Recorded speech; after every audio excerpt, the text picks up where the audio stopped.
नृत्य करने वाली 12 राजकुमारियों की रहस्यमय कहानी। एक समय की बात है, किसी देश में एक राजा था। उसकी 12 राजकुमारियां थीं, जिनसे वह अपनी जान से भी ज्यादा प्यार करता था। यही वजह थी कि राजा को सभी राजकुमारियों की सुरक्षा की बहुत चिंता रहती थी। राजकुमारियों के प्रति प्यार और चिंता के कारण राजा ने सभी राजकुमारियों के सोने का इंतजाम एक ही कक्ष में कर रखा था।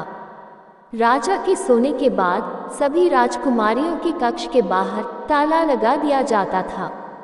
इसके बावजूद हर रात राजकुमारियां नए जूते पहनकर सोती थीं और अगली सुबह उनके जूते घिसे और फटे मिलते थे। सभी राजकुमारियों के रात भर कक्ष में रहने के बावजूद अगले दिन उनके जूते घिसे और फटे मिलना राजा को भी काफी हैरान कर देता था। राजा ने इस बात की जानकारी के लिए कई प्रकार के प्रयास किए, लेकिन फिर भी इस रहस्य से पर्दा नहीं उठ सका कि हर सुबह राजकुमारियों के नए जूते फटे और घिसे क्यों मिलते थे।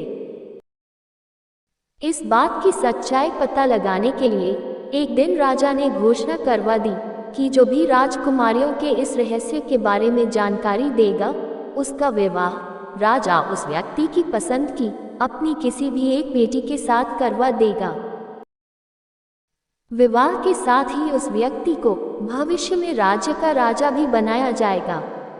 इस प्रकार की घोषणा सुनकर कई राजकुमारों ने प्रयास किया, लेकिन सभी असफल रहे। एक दिन उस राज्य से एक बहुत छोटे देश का राजकुमार गुजर रहा था, जो किसी राजा के हाथों अपना राज्य गंवा चुका था। वह एक नदी के किनारे पहुंचकर जैसे ही अपने थैले से बचा हुआ खाना निकालकर खाने लगा, वैसे ही वहां पर एक बुढ़िया आ गई और राजकुमार से खाना मांगने लगी। राजकुमार ने बिना कुछ सोचे अपना भोजन उस बुढ़िया को दे दिया। बुढ़िया ने खाना खाकर उसे उस राज्य की घोषणा के बारे में बताया और जाते जाते उसे एक जादुई चोंगा दे गई। उस जादुई चोंगे की खास बात ये थी कि जो भी उसे उड़ता वह गायब हो जाता था। राजा की घोषणा सुनने के बाद राजकुमार वह जादुई चोंगा लेकर राज दरबार पहुंच गया। उसने राजा से घोषणा को पूरा करने की आज्ञा मांगी। राजा ने ये कहते हुए आज्ञा दे दी कि इसके पहले जिसने भी प्रयास किया वह असफल रहा और उसे मृत्यु दंड दिया जा चुका है।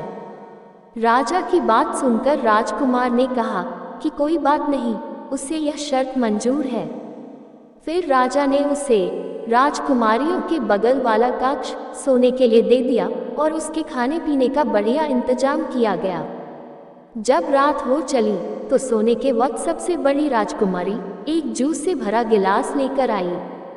राजकुमार ने जूस ले लिया और राजकुमारी वहां से चली गई। राजकुमार ने जूस नहीं पिया और खिड़की से फेंक दिया। कुछ देर के बाद सोने का नाटक करने लगा।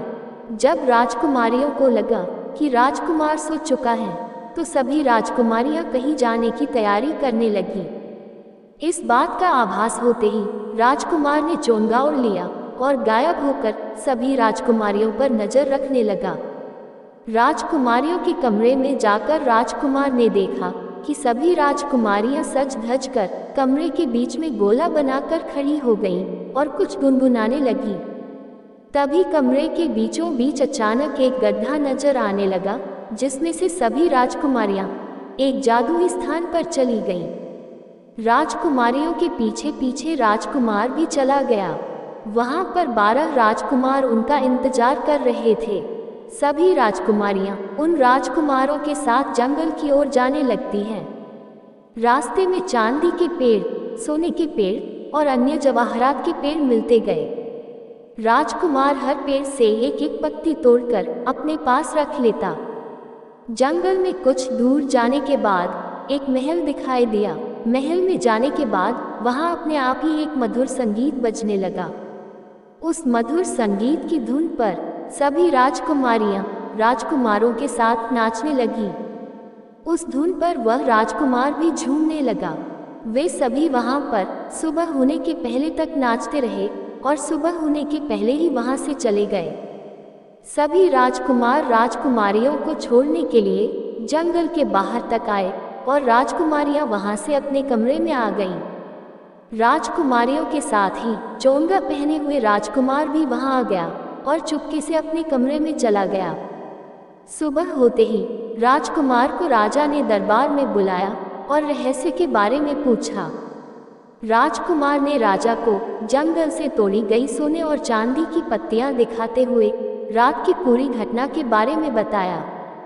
जब राजा ने राजकुमारियों से इस बारे में पूछा तो सभी राजकुमारियों ने हामी भरते हुए सिर हिलाया।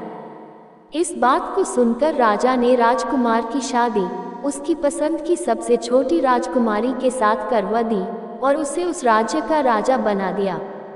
नया राजा अपनी रानी के साथ सुखपूर्वक रहने लगा। कुछ दिनों के बाद वह राजकुमारियों के साथ उस रहस्यमयी महल की ओर गया और अन्य राजकुमारियों की शादी उन राजकुमारों के साथ करवा दी जिनके साथ वे सभी रात में नाचने जाती थी। इसके बाद सभी खुशी खुशी रहने लगे। कहानी से सीख, हमें हमेशा मुश्किल समय में हिम्मत से काम लेना चाहिए और अपनी बुद्धि का इस्तेमाल करते हुए हर समस्या का हल निकालना चाहिए। दोस्तों, आपको ये जानकारी कैसी लगी कृपया कमेंट करके जरूर बताएं। वीडियो पसंद आया हो तो लाइक करें और ऐसी ही और भी बहुत सारी कहानियों को सुनने के लिए चैनल को सब्सक्राइब जरूर करें। सब्सक्राइब टू ज्ञान विद गर्विता, कहानियों का ज्ञान सागर।